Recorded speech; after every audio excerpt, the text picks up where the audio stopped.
কিশোরগঞ্জের হোসেনপুর উপজেলার গফরগাঁও হোসেনপুর সড়কের এই বেইলি ব্রিজটি কিশোরগঞ্জ, ময়মনসিংহ, সিলেট ও চট্টগ্রামমুখী যান চলাচলে গুরুত্বপূর্ণ সংযোগ। কিন্তু গত ৯ জানুয়ারি অতিরিক্ত পণ্য বোঝাই একটি ট্রাক পার হওয়ার সময় ব্রিজটির এক পাশ দেবে গিয়ে বিচ্ছিন্ন হয়ে যায় লোহার পাটাতনের সংযোগ। তাই দুর্ঘটনা এড়াতে প্রশাসন সেতু দিয়ে যান চলাচল বন্ধ ঘোষণা করেন। এরপর থেকে বিকল্প সড়ক দিয়ে চলছে যান চলাচল।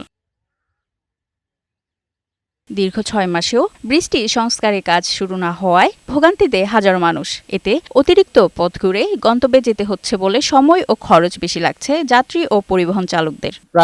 আজকে প্রায় ২ বছর যাবত এই ব্রিজটা প্রায় ভাঙ্গা অবস্থায় পড়ে আছে। এটা কোনো সংস্কারের কাজ হচ্ছে না। সবজি টবজি লই আইতে পারি না, মানে ২-৩ কিলোমিটার রাস্তা ঘুরিয়ে পারলে আম লাগে। ব্রিজটা ভাঙার কারণে আমরা প্রথমত যে নিত্য প্রয়োজনীয় যে কাজগুলো আমরা এগুলা করতে খুব ব্যাঘাত হইতেছে। এই ব্রিজটা না থাকাকালে আমাদের যে দেখা যাচ্ছে রুগী নিয়ে আসতে অনেক দূর ঘুরে আইতে হয় আর কি।